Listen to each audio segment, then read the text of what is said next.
안녕하십니까. 안교수의 바깥세상 톡톡입니다. 지금 중국에서 반도체 기업들 줄도산하는 소리가 들립니다. 하루에 15개 정도의 반도체 기업이 문 닫고 있다고 합니다. 작년에 무려 5,000개가 넘는 5,746개사가 문을 닫았어요.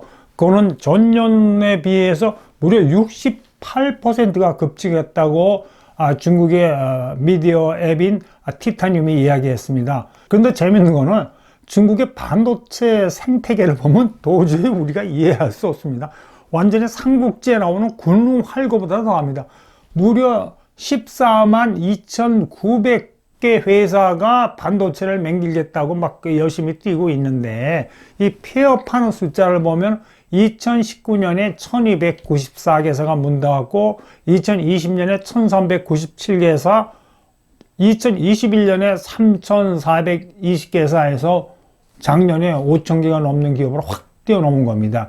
이게 왜 그러냐면요, 중국이 뭐 반도체 굴기 하면서 여러분이 잘 아시다시피 돈 엄청나게 푸니까 이거 먼저 먹는 이 기업이 임자라고 막 그냥 무조건 반도체 맹길겠다 그러고, 또 보조금을 준다고는 빨리 이렇게 공장 만들고 모습을 갖춰야 되거든요. 류 페이칭이라고 대만 경제연구소의 산업데이터 센터의 소장은 너무 서둘러갖고 반도체 생산을 하다가 결국 돈을 못 버니까 도산하고 있는 거다, 이렇게 얘기하는데, 가장 큰 이유는 진짜 집요한 미국의 어떤 중국에 대한 반도체 제재가 이제 본격적인 효과를 슬슬 나타나고 시작하는 겁니다. 작년부터. 아무리 중국 정부가 돈을 주고 보조금을 줘도 미국의 제재 때문에 수익 창출을 못하는 겁니다. 여기에 대해서 이제 우지아롱이라고 이 타이완의 마크로 에코노미스트가 아주 재밌는 얘기 했는데, 중국이 반도체 굴기를 이야기하는데, 이거는 반도체의 독특한 글로벌 가치 사슬을 몰라서 그런 거다. 저 영어로 된 걸 제가 그대로 읽겠습니다. 스페셜 케미컬 머티리얼스는 일본에서 오고, 두 번째 세미컨덕터 메모리는 한국에서 온다. D램이죠. D램을 말하는 거죠. 그 다음에 이제 manufacturing, packing and testing은 최종적으로 타이완에서 이루어지고, 미국은 칩 디자인, 장비 이런 거를 제공하는 어떤 아주 복잡한 생태계인데, 중국을 무시하고 혼자서 이제 반도체를 맹길겠다고 대드니까 저런 사태가 일어나는데, 자, 그러면 14만 개 정도의 반도체 기업이 오니까 1년에 몇천 개 쓰러져도 중국이 끄떡하고, 결국은 살아남는 한 5개가 반도체 굴기를 성공으로 이끌지 않을까 하는데, 그건 아닙니다. 지금 이렇게 10만 개 넘는 반도체 기업들이 있고, 제일 우뚝 솟은 기업이 양대 산맥이 SMIC, 파운드리 제조의 중국의 선두주자 기업이거든요. 근데 이게 미국의 작년 10월에 엑스포트 컨트롤 한방 빵 때린데 하고 휘청하는 겁니다, 벌써. 작년 4사분기에 15% 매출이 감소하고, 금년 1사분기에도 한 12% 정도 매출이 감소할 거라고 전문가들이 보고 있고, 작년 가을에 이제 미국의 막 반도체 장비 규제를 발표하니까 이 SMIC가 규제가 본격하기 전에 빨리 반도체 장비를 구입하려고 무려 16억 확 풀었답니다. 이 세계 반도체 장비 업체들한테. 그러면서 성금을 막 줬답니다. 성금을 주고 하려고 그랬는데 이게 안 된 거예요. 그래갖고 SMIC가 세계 이제 첨단 반도체도 아니고 범용 반도체 공장을 신설로 서두르는데, 외신에 의하면 이게 딜레이 되든지 아니면 이 반도체 생산 계획이 선반 위에 올라갈 정도로 지금 심각한 겁니다. 이 파운드리 반도체 선두주자가. 그 다음에 이제 양집 메모리죠. 양집 메모리 하면 또 중국의 낸드 메모리의 그 선두주자인데, 이 양집 메모리는 작년에 아주 엔티티 리스트로 한 방 맞았습니다. 미국 상무상한테. 엔티티 리스트는 일종의 이제 블랙리스트죠. 그러고 나서 2달 후에 한 방 맞고 나서 2달 후에 10% 임원을 감원했어요. 이거는 미국이 한 방 때린 거 먹고 엄청나게 휘청거린다는 이야기고, 양집 메모리도 우한에다 공장을 신설하려는데, 이것도 첨단 반도체도 아닌데 이것도 연기된 겁니다. 장비가 안 들어오잖아요. 부품이 안 들어오고. 진짜 양집 메모리한테 심각한 거는, 미국이 제재하기 전에는 이 양집 메모리의 반도체 공장에 미국 반도체 장비 기업의 엔지니어들이 가서 이 기술 자문을 해주고 새로운 장비를 이렇게 설치해 줬거든요. 근데 미국 상무성이 발표한 다음에 이 미국 엔지니어들이 싹 철수해버리고 그다음에 새로운 장비 제공도 거부하니까 새로운 공장 신설은 물론이고 기존 있는 반도체 공장의 메인터넌스, 이 보수 유지가 힘든 겁니다. 이 보수 유지하려면 부품이 들어와야 되잖아요. 부품이 들어오는데 그것까지 미국에 끌어버린 거예요. 그러니까 이게 우리가 생각한 것보다는 이 중국 반도체에 주는 어떤 충격이나 타격이 큰 겁니다.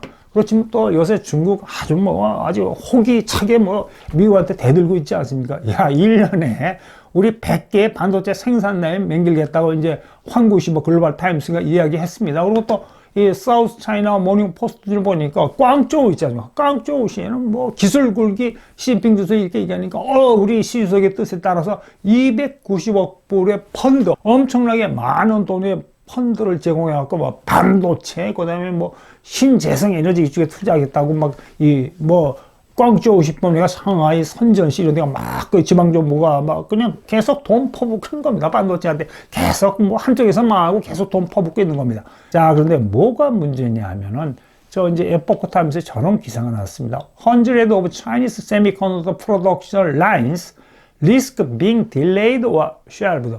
그러니까 수백 개의 중국의 반도체 생산 라인, 여기는 첨단 반도체, 범용 반도체 생산 라인이 이렇게 생산이 연기되든지 아니면 그냥 완전히 문 닫을 위기에 있다, 이렇게 이야기가 나왔습니다. 왜냐면요, 세계 반도체 장비의 91%를 딱 세 나라가 생산합니다.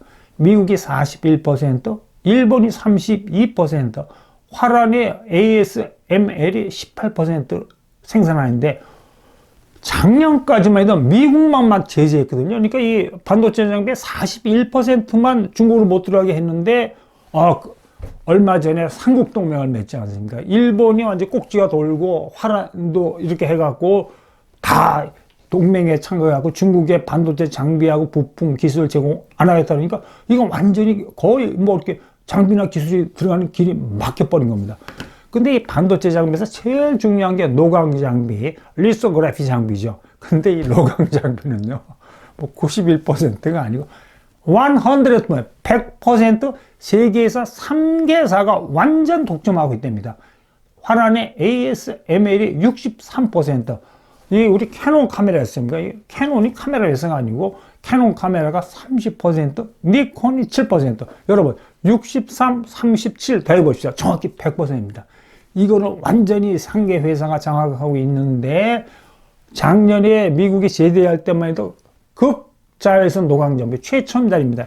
EUV, 요 화란의 ASML이 요거만 통제했는데 일본이 반도체 삼국 동맹에 가입함으로 해서 캐논하고 니콘의 범용 신자외선 노광 장비 DUV까지 그냥 중국에 수출 제한하니까 이게 이 중국 반도체 이 산업이 얼마나 심각하냐 하면은 새로운 장비 수입뿐만이 아니고 이번 범용 생산 라인에도 메인테넌스가 안 될 정도로 진짜 심각한 타격을 중국 반도체 산업에 주는 겁니다. 자, 그러면 이제 중국 반도체도 이제 살 길 마련하지 않습니까? 그러니까 어떻게 화란의 ASML, 중국의 캐논, 니콘 어떻게 개별적으로 설득하고 미국 몰래 어떻게 적당히 우회 수입해 볼 수 있을까 하는데 또 그게 아니래요. 일본하고 화란이 일부 반도체 공정을 장악하고 있지만 모든 반도체 공정을 전체를 장악하고 있는 전 세계에서 딱 하나 미국밖에 없다고 합니다. 그리고 화란의 ASML도요. 거기 극자에서 노광 장비에 들어가는 부품이나 장비의 반 정도를 미국이 되기 때문에 화란의 ASML도 미국 말을 안 들을 수가 없답니다. 그 다음에 이제 반도체의 5대 핵심 기술은 데포지션, 이칭, 클리닝, 프로세스 컨트롤, 테스트인데 이 핵심 기술도 반 이상을 미국이 장악한 겁니다. 그러니까 이렇게 보면 중국 반도체 산업의 위기는 중국 경제의 위기입니다. 지금 중국 반도체 자금률은 20% 이하라고 관영통신인 글로벌 타임스가 솔직히 이야기할 정도인데 제가 보기에도 이것도 우리 삼성전자하고 SK하이닉스가 중국에 투자하고 생산하는 거, 외국 기업이 생산하는 거 빼면 진짜 토종 기업은 얼마인지 몰라요. 10% 이하라는 얘기도 있더라고요. 그리고 중국의 토종 반도체 기업이 생산하는 반도체는 거의 대부분이 반도체는 하이엔드, 미드엔드, 로우엔드가 있잖아요. 거의 대부분이 로우엔드라는 겁니다. 그러니까 미드엔드하고 하이엔드, 즉 CPU, GPU 같은 거는 결국 전량 해외에서 수입해야 되는데 요번에 이것까지 꽉 막아버렸으니까 반도체에서 이렇게 뭐 공급이 안 되면 중국 경제 위기인데, 아까 제가 말씀드린 우지아롱이라는 타이완의 매크로 에코노미스트는 이거를 해결하는 유일한 방법은 중국 혼자 반도체 그렇게 절대 안 된다. 그렇기 때문에 미국하고 관계를 정상화해가지고 미국이 좀 반도체 제재를 푸는 길밖에 없다고 얘기하는데, 요새 무슨 일이 벌어지고 있죠?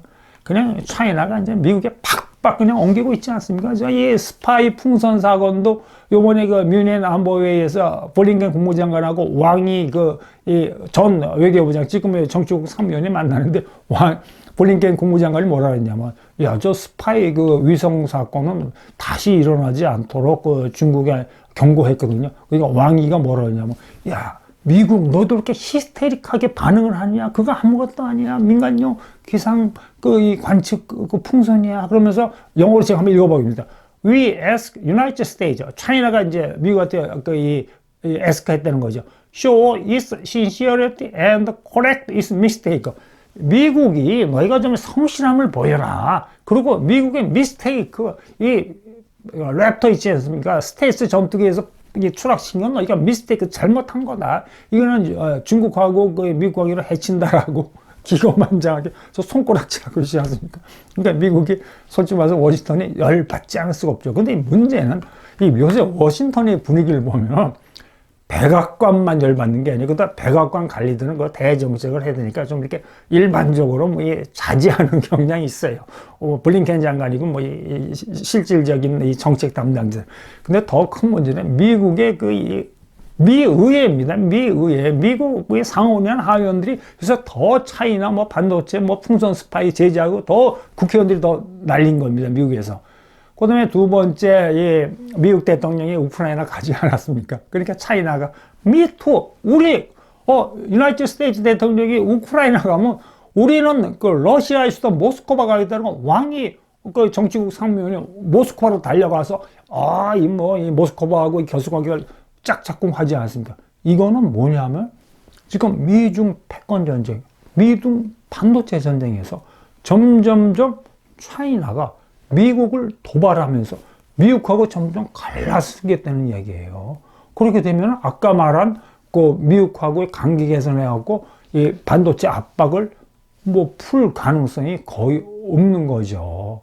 자, 그러면 이제 차이나가 답답한데, 그런데 차이나가 마지막에 어떤 기술 이전을 위한 빨대꽂이를 한 나라 딱 믿는 나라가 있는 게 코리아랍니다. 코리아. 왜냐면 전 세계 반도체 장비 시장에서 아까 제가 말씀드린 식으로 91%가 상계국이 있는데, 딱 하나 이제 코리아, 우리나라가 4%를 점유하고 있대요.